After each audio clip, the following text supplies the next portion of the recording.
Hello, everyone, and welcome back to Dancing with Damage. I'm Ian, your resident philosopher. And I'm Abby, your resident author. And congratulations for making it to this far. Making it to this far.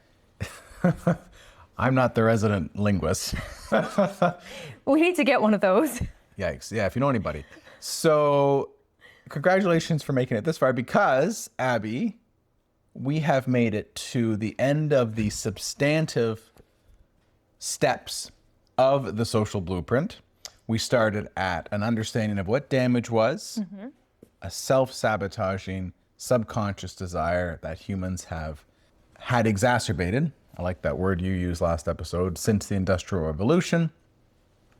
Necessary changes to education, necessary lifestyle changes, and finally, the banishment of damage and new communities. So what are we going to talk about today? The last chapter. The final chapter. The final chapter is a story about a jaguar and a boar. Now, Abby, ask me what country a jaguar and a boar live in together side by side. What country, Ian? I do not know. And I think it's because I think jaguars live in like South America. And I don't know if boars do. Maybe they do. Maybe there are some pig-like creatures in South America. Well, I know they're in Africa because of the Lion King, but I don't know about South America, which is a different continent. Yeah, I think you might be thinking of warthogs. I am thinking of warthogs. But I concede that a boar is similar to a warthog. I mean, I feel like a male pig is a boar, but like in my mind, when we were writing this, I was thinking of the very furry with dense, coarse brown hair kind of boar with like tusks as such. And I think they maybe live in Europe. Oh God, where do boars live? We're going to Google that later. Probably should have Googled it first. But you're getting all of our inside thoughts fresh from the source. And boy, No one asked for that. boy, I feel bad for you. Nevertheless, the jaguar and the boar. A boar escaped from a zoo in South America. And a jaguar was hunting it, Abby. Naturally. It's like our cat Darwin. If you have any kind of meat, he will hunt you. And the jaguar, like our cat Darwin, had fearsome claws and fearsome fangs and was well equipped to defeat the boar. Darwin's not equipped to defeat anything except his lunch. He defeated that tuna snack. Pretty fast. Well, and so the boar, though, senses the jaguar stalking him and puts himself in a thorny bush, a thorny thicket. You see? Why is that funny? A thorny bush, a thorny thicket. Brambles. And so the jaguar says to herself, I will just go in after the boar. I will enter the hedge where he is concealing his shabby self, and I will nom on him. I will eat the delicious boar. And there's this raven. I really hope there are ravens in South America. I think it's a raven, or maybe like an owl or something. What is watching? Some bird is watching. I feel like it would be a raven. She's checking. She's reading the fable. Say it loud and say it proud. Raven, okay. So there is a raven, Abby, that is watching this. And ravens are usually watching things. That's what they do in stories. And so the jaguar goes in to apprehend its meal. And what do you think happens, Abby? I don't think it goes so well for the jaguar. The jaguar's agility and strength are all cheated by the brambles. And the boar is actually in a good position to Escape? and not only escape, but use its sharp tusks to tusk the jaguar and wound it. Because you see, you know how Archie, our corgi, is like a little barrel. So in a confined space, like if you had to fight Archie in a cardboard box, he would do very well because he's good in little areas, right? He's a battering ram. He himself is a battering ram, right? Or just like you would never want to, reach your arm into a snake's tunnel. Oh, don't want to touch a snake in general. I'm good. So in the same way, the boar is able to pierce the hide of the jaguar and leave it lying on the ground bleeding and trot off. I don't like that. And leave it with stars floating around its head. And the raven says, if only the jaguar had waited until the boar was out into the open, and then the jaguar would have really been able to use its advantages and, hamstring the boar and being able to move around and so forth. And so this is a very, very long-winded way of saying that is important, even if one party has some kind of advantage over another party, to not engage in a field of the opponent's choosing. It's better to engage on a level playing field, which is another ham-fisted analogy to say, when things are equal. So Abby, what is this chapter about, the rules of discussion? What are some of the rules? Well, it's about a fable that I don't like because I'm always team cat and I'm team the boar should have lost. Right. So had people used the rules of discussion when talking, the jaguar would have won and I would have been very happy. So the point of this chapter is to say, we have been saying since the first episode that it's not who is saying it, it is what is being said. It's important to look at the source to see if it's totally fabrication, especially with the news, but when it comes to the validity of an argument, at its core, what you should consider is whether or not the information presented to you makes sense. Because even people with respect and a lot of credibility have the potential as a human to lie or mislead intentionally or otherwise. So at its core, it is important, especially when considering a theory like ours, which is not in reality yet, is hypothetical, and is in some ways dramatic. You need to be able to look at what we're saying and not say, would people agree with this? How would I be perceived if I agree with this? What would people say nowadays? And instead look at what we're actually saying and decide, okay, does it make sense to me? That's step one. And then step two would be, if you feel like you want to tell other people about this, or you want to engage in discussions about any topic in your life, you need to make sure that you're always staying within the rules of discussion so you can have a productive conversation. So Ian, what are the rules of discussion? The best way to answer that, Abby, and we will get to it. If you've stuck with us this long, you love that I never get to the point quickly. I hope. How about this, Abby? How about we look at the problem that often occurs in especially political landscapes when important issues are being discussed. How would you describe that? If I may be dramatic. Candidates for leader of country, how will you deal with climate change? Well, my opponent's stupid and I hate him. And also he destroyed everybody and killed babies. Oh, I disagree. My opponent tried to cut down the rainforest single-handedly and also has ugly shoes. Third guy. Both of these people are fools and I hate everyone and they don't like your mother's lemon cake and they called her old. So you can't vote for them. It's just, that's a little extreme. But that is essentially what it feels like to watch a political debate. And it hurts my soul. Did that answer your question? It very nicely did. Something that I've run into on a more personal level is if I'm having a discussion about, say, the baby license, or when we talk about the best way to raise kids, so that's like the rain and the sunshine, it has come up where someone has said, well, you don't have any children, because Abby and I don't have any children. So, why should I listen to what you're saying? And so it occurs to Abby and I that there's sort of a two-part problem to creating a healthier society. And the first problem is creating a remedy, a plan of action that will actually, we feel, address the root cause of issues in society. That's part one.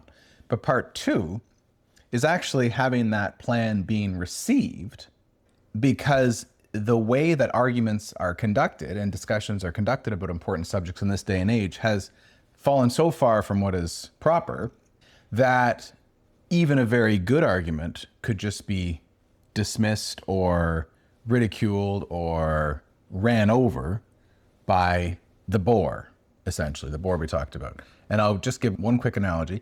If you had a soccer game, you like soccer, eh, Abby? Abby loves soccer. She's British. And so you have your soccer game and you throw the ball to the players. But there are no rules. All the rules are out the window. So even if you had a very good soccer player who was going to make a very good pass to another player and take a very good shot, well, it doesn't mean anything if the opposing team reaches down and scoops up the ball, the defender just scoops up the ball and runs it like a football into the woods.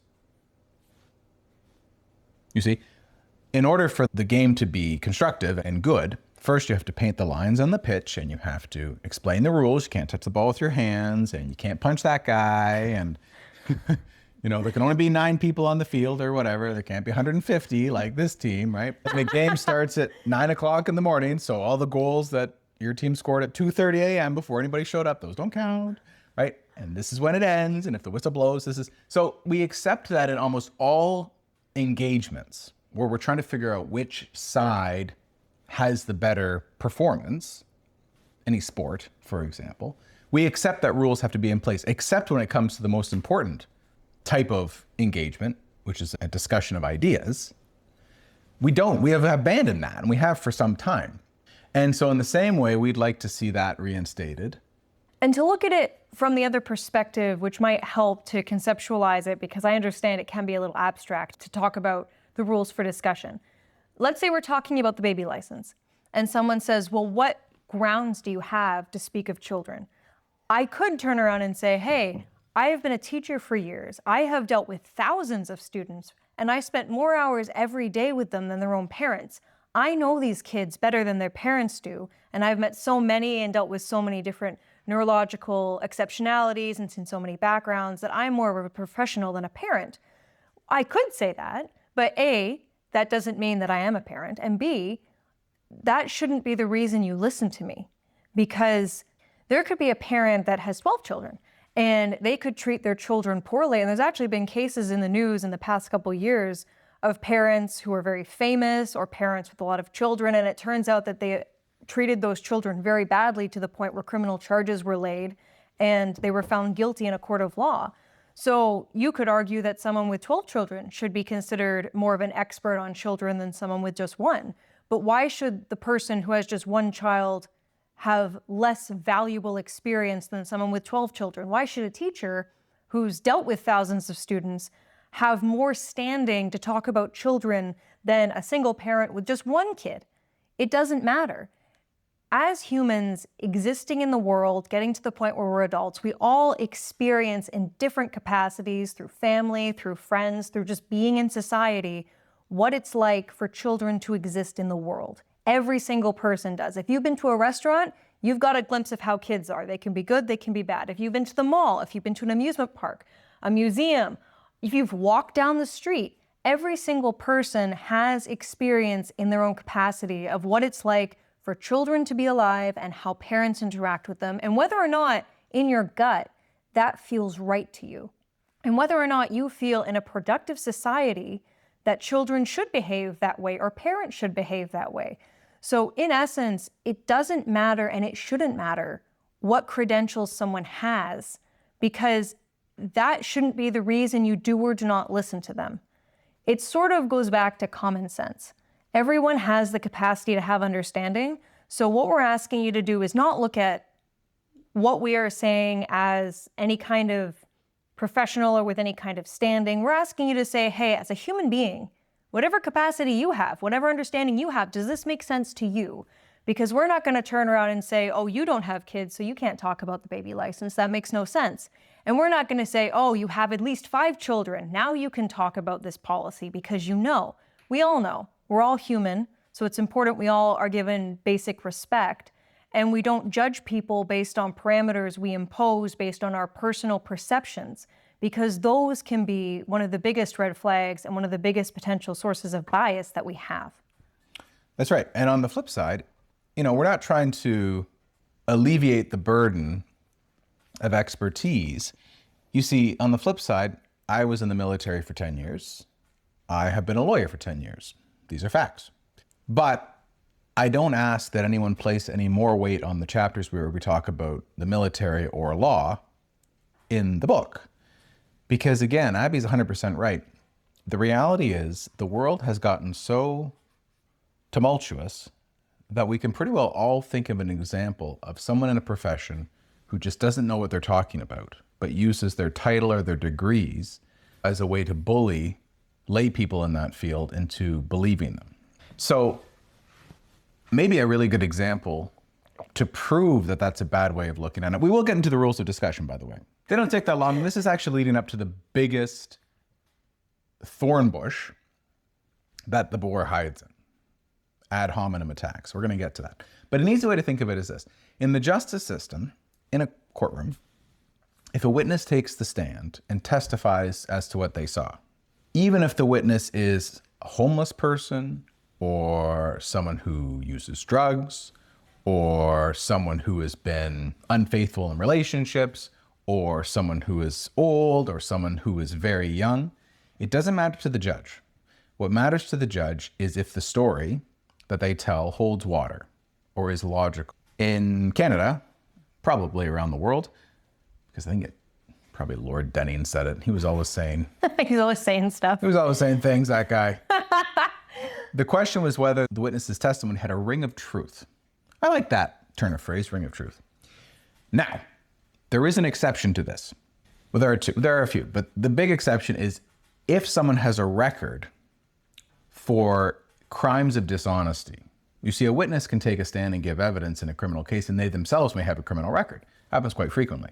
And if that witness has been convicted of perjury, fraud, things like that, crimes of dishonesty, that actually is something that a judge will use to put less weight on that witness's story.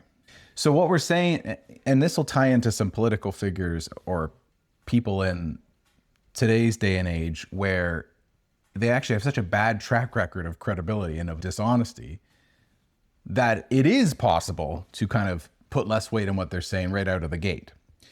But Abby and I have always tried to be very honest and faithful to ourselves and to you when we say things.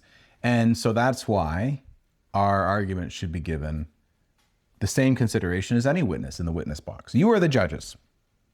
We are the witnesses.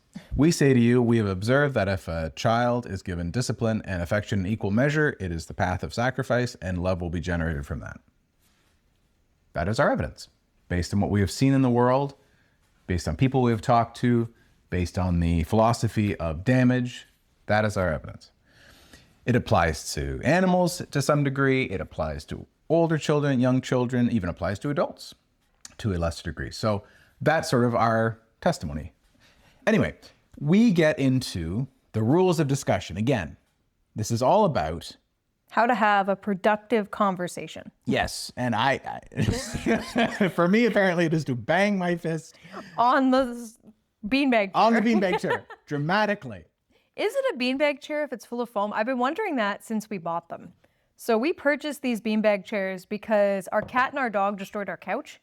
And then for a while, we had a folding, like a daybed kind of situation that was so uncomfortable. My dad refused to acknowledge it as a piece of furniture, which is a pretty scathing review from somebody who we respect a lot. So we found these and we thought they're pretty cool because we're, in our 30s and we're cool. So why not get beanbag chairs? But they're full of pieces of foam as opposed to beans.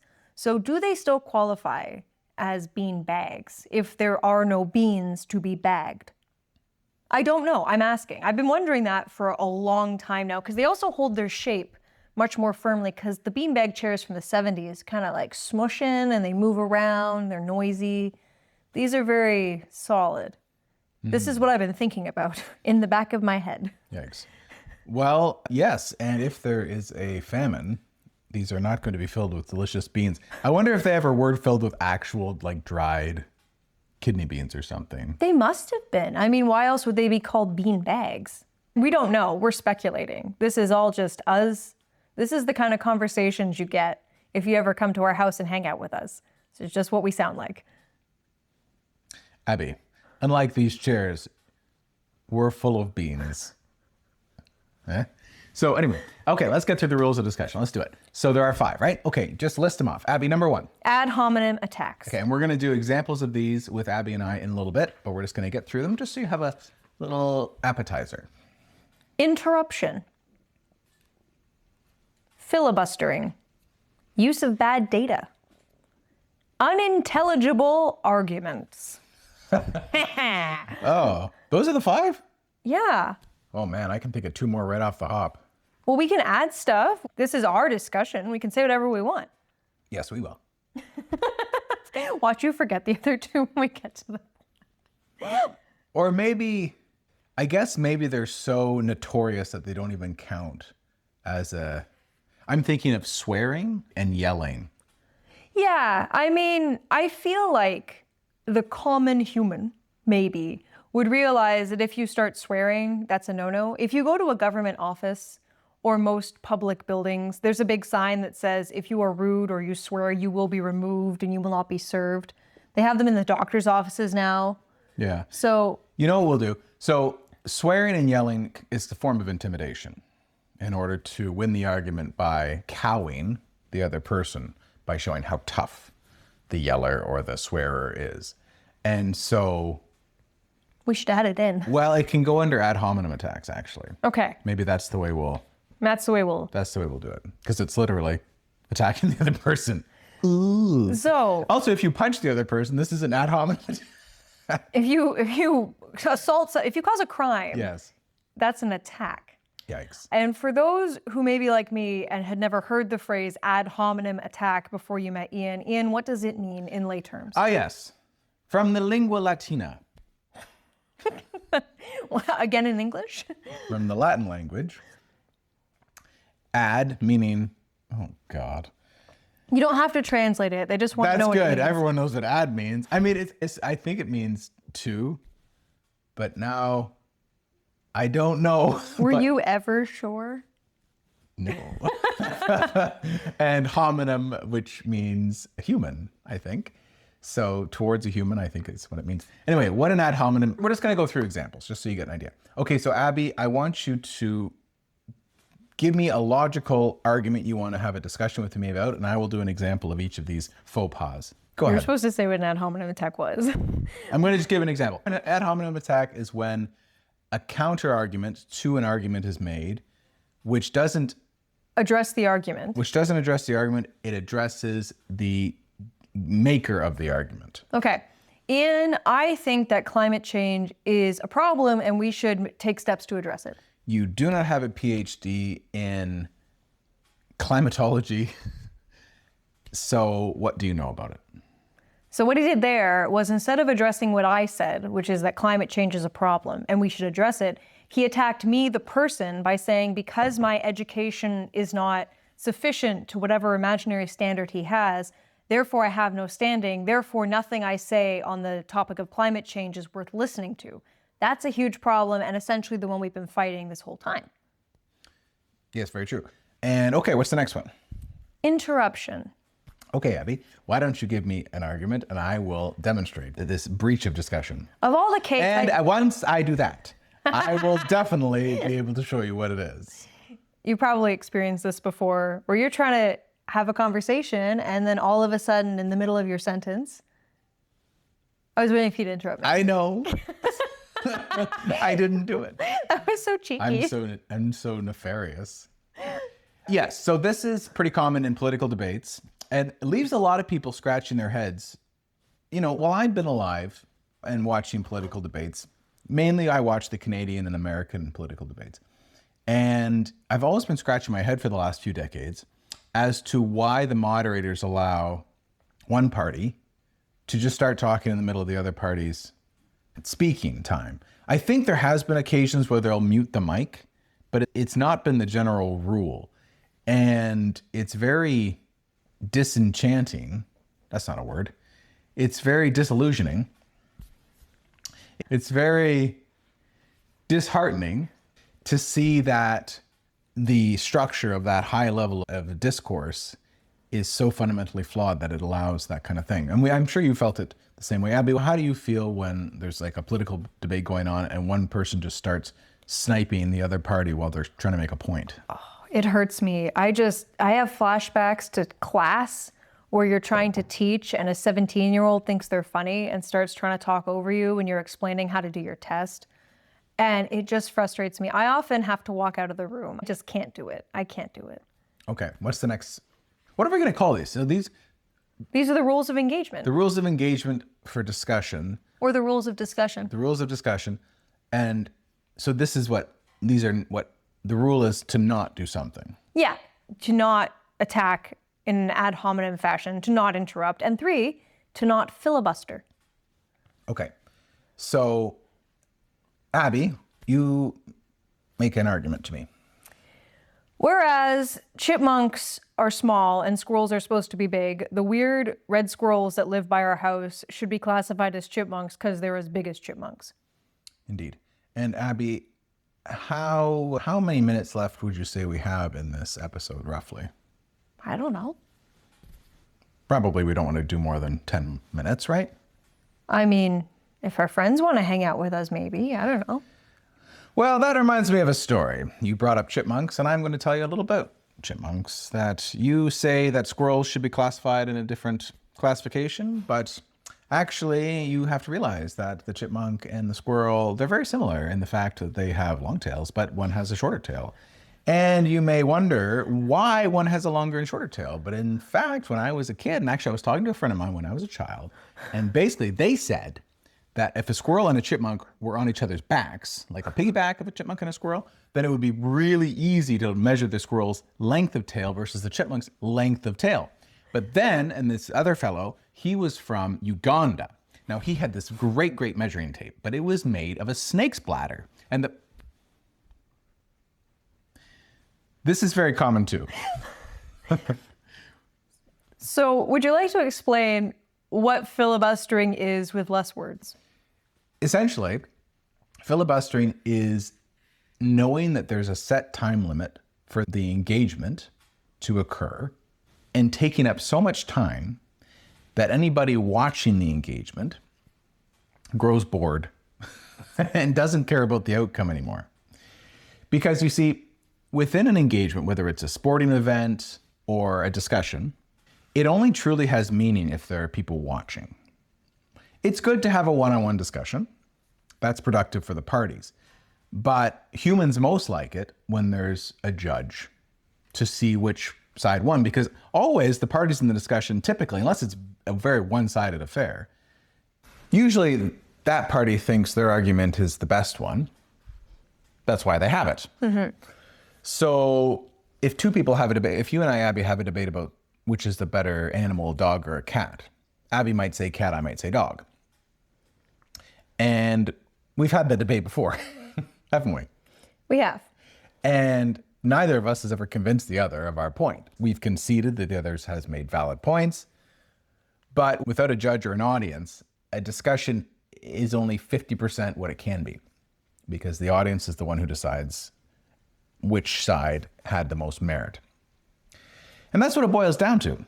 Because in an engagement of ideas, the people listening can act on which side they think has the most merit. It's an important thing to do. Anyway, what I'm getting at is a filibusterer knows that if they're able to chew up as much time and turn off the audience, then it's a draw. And so even if they're like the boar and they could never win against the jaguar on a level playing field, by filibustering, they make it so nobody wins, and the boar is just happy as a clam with that result. And even on a one-on-one discussion, if you are talking ad nauseum about things that really have nothing to do with the argument, it might annoy the person you're talking to so much they just concede. And then that person is so damaged that they take that as a win. That's true, because everyone has things to do with their lives. So if you're a time vampire and you suck up 20, 30 minutes of someone's day, in a non-pleasant way. There are people who I would happily give 20, 30 minutes, an hour of my day to. Like Ian. I love spending time with Ian. Our preferred method of existing is doing stuff together because we enjoy each other's company. So spending time with Ian doesn't feel like a drain to me, but there are some people who even 10 minutes of their time feels like I've spent 50 hours being tortured. So you don't want to hang out with time vampires. The fourth rule of discussion is use of bad data, Ian. Very true. Okay. Hit me with your rock solid argument, Abby. I am 31 years old. Well, there was actually a study recently that people don't have the right dates on their birth certificate, so you don't even know how old you are. That's not true.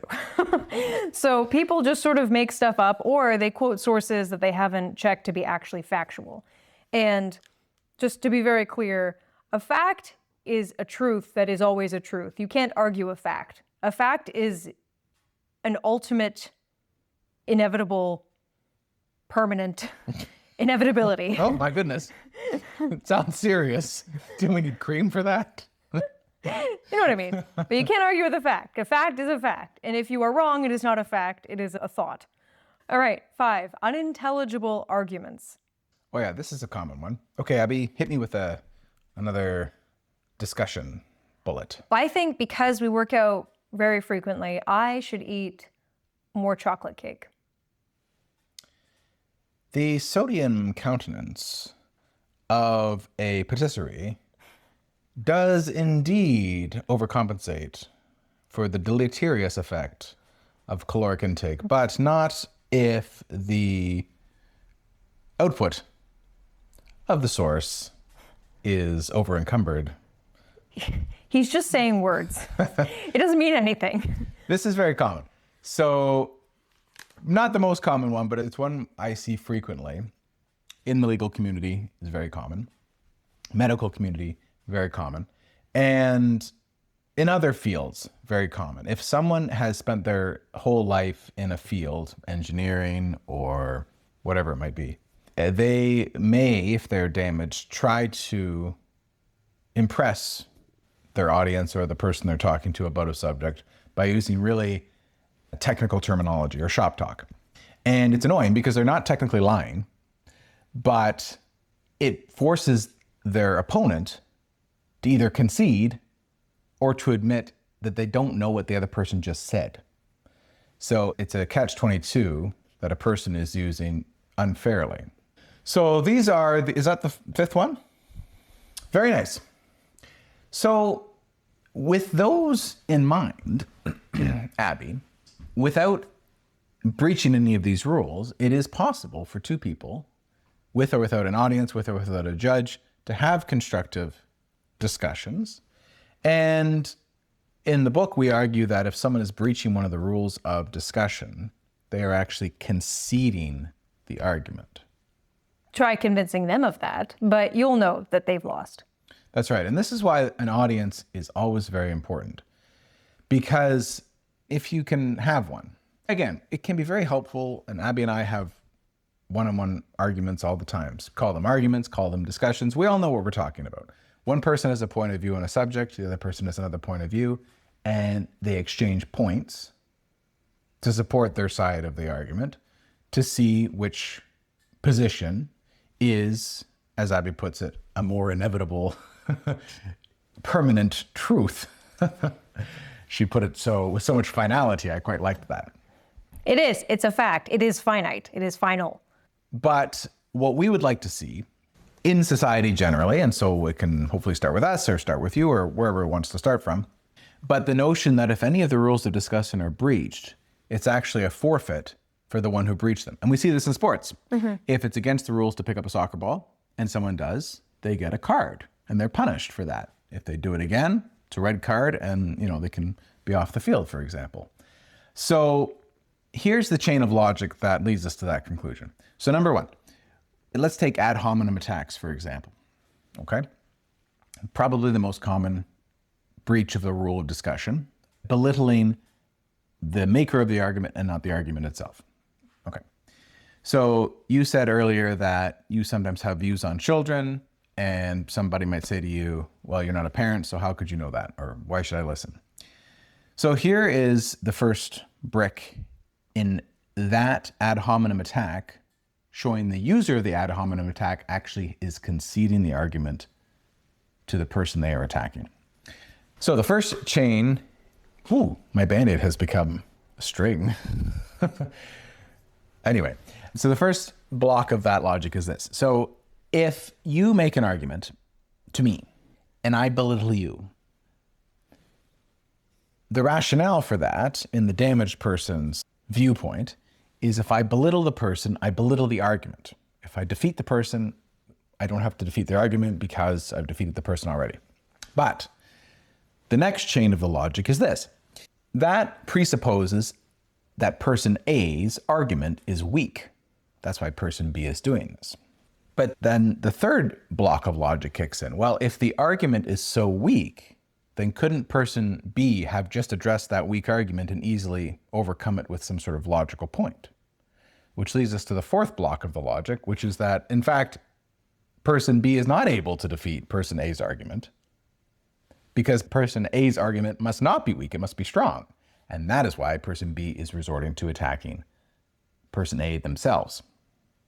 So in all these rules of discussion, a breach of them, actually, by following that chain of logic, shows that the person breaching the rules is tapping out and saying, I can't win. I'm going to use some cheating method, just like the boar goes into the thorns to hide, because on the level playing field, they're not able to overcome the jaguar. So that is important. It is important for the sanity of a person making a sound and thoughtful argument and being thoughtful of the rules of discussions. It's important for them to avoid people or avoid having discussions with people who breach the rules regularly. And it is important for observers to notice that if someone's breaching the rules of discussions, they have actually lost, and to cede the point to the person who is playing fairly. So that is the end of the social blueprint. We hope that someone using the rules of discussion will be able to communicate these wherever good arguments are found. We hope that you have enjoyed what we have written in there and the substance of that. And Abby, moving forward, what are we going to be talking about? Everything. Could you be less verbose? No. No, she can't be. No, she literally can't be less verbose because she only said one word. But I think that word summarizes it very well. We will be talking about all the things. So anyway, thanks for tuning in. This was the rules of discussion, and next episode, a little off the cuff with Abby and Eamon. Abby and Eamon. Abby and Ian. No, Eamon. Oh, have a great day.